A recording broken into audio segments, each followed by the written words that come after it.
are in the golden age, says Trump. You mean as in the new order of the ages? Or do you mean new world order? Trump, Elon, papacy, Project 25.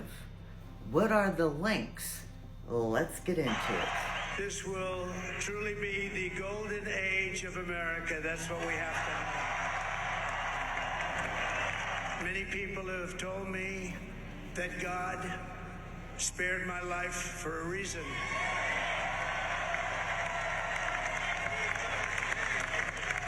And that reason was to save our country and to restore America to greatness. And now we are going to fulfill that mission together. We're going to fulfill that mission. Did you hear golden age? And like, what does that even mean? Donald Trump since he won? We've not spoken yet, but I anticipate that we will. I mean, he's got to be pretty keyed up on what Heritage is offering here. He was on the record when the team was trying to distance itself from you. I have no idea who is behind it. He put on X. I disagree with some of the things they're saying, and some of the things they're saying are absolutely ridiculous and abysmal. Do you have a sense of what he likes or doesn't like here? I think the key thing is that President Trump saw the branding as a liability in the political season. But I also would anticipate moving forward that the president-elect and vice president-elect, with whom we maintain great relationships, will also understand that it's the policy-making season that Heritage and all of the other groups who are part of our project are built for. And if they're looking, for example, as President Trump said this morning, to dismantle the U.S. Department of Education, we know exactly where he can go for that plan. Totally up to him about whether he uses the plan. Yeah. But that's what I'm talking about, Joe, when I mentioned that great ideas and great people rise to the top. All of the political calculations of the last few months, which were very understandable and about which we have no hard feelings, are in the past. We're now in the policy-making season. We think that this is the beginning of a golden era of conservative reform. This is the beginning of a golden era of conservative reform. This will truly be the golden age of America. That's what we have to have. Many people have told me that God spared my life for a reason. And that reason was to save our country and to restore America to greatness. And now we are going to fulfill that mission together. We're going to fulfill that mission. I will say that because the work of Project 2025 represents the conservative movement, it would be very difficult for anybody to implement policies on education, on the border, on taxation, without at least consulting those ideas and people. That's not some arrogant or hubristic comment on our part. That's just the nature of how policymaking works. Well, I thought Trump wasn't involved in Project 25. And yet, it's such a coincidence. You have Project 25, Kevin Roberts, and Trump both saying golden age, new era, new world order. So what does the golden age era mean? Well, let's ask the Bible.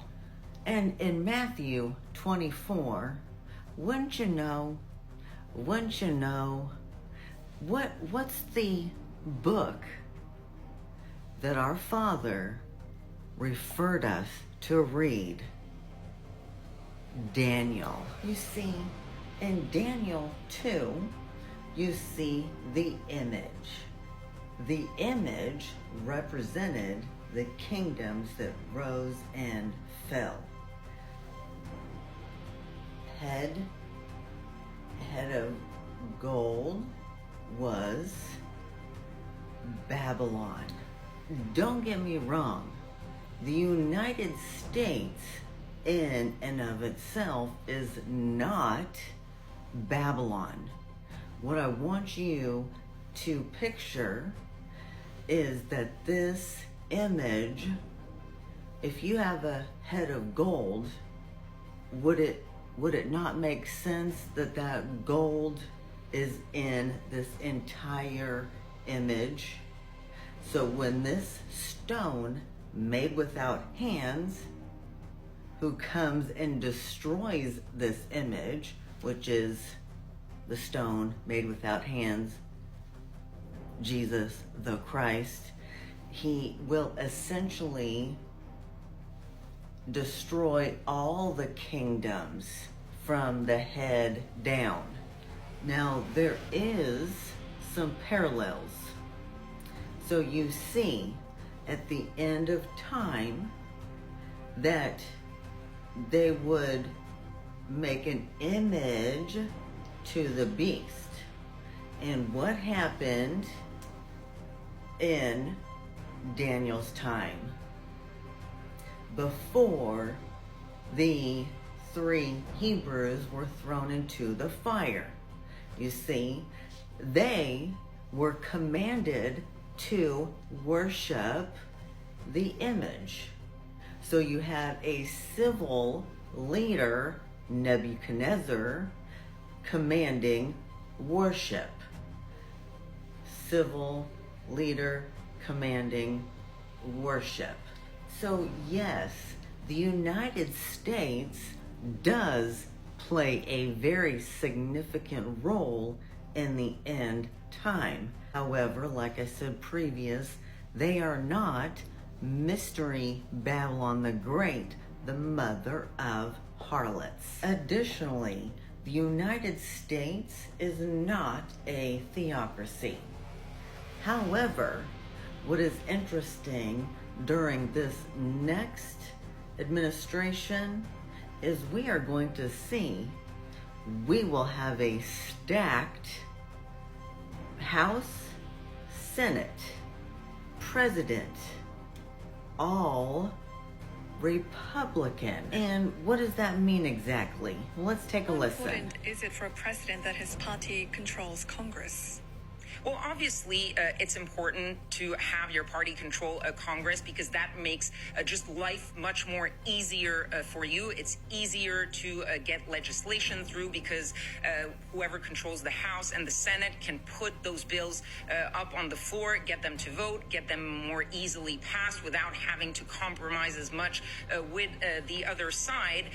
But the Senate control is also very important for other things because the Senate confirms a lot of the political appointees, the political nominees. I'm talking about, for example, cabinet secretaries, ambassadors, as well as judges. We've seen that Joe Biden has used the fact that the Democrats were controlling the Senate to push through a record number of federal judges, more than 200 by now.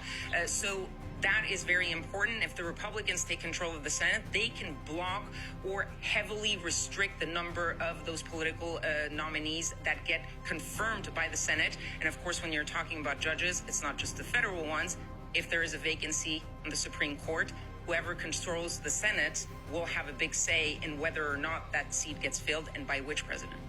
The significance of a Republican Senate if, and I repeat, if Donald Trump is elected president, it means that they can confirm without any Democratic votes any appointment he makes to his cabinet, to the government, to the Supreme Court, should there be a vacancy. It's an enormous advantage to a president. And at this point, we haven't talked about it much, but in the House, although that hasn't been decided yet, the Republicans have flipped 3 Democratic seats. The Democrats haven't flipped a single Republican seat. So there is the possibility here of a complete united Republican government with Donald Trump as the president and with a Republican House and Senate, which means that in terms of appointments, in terms of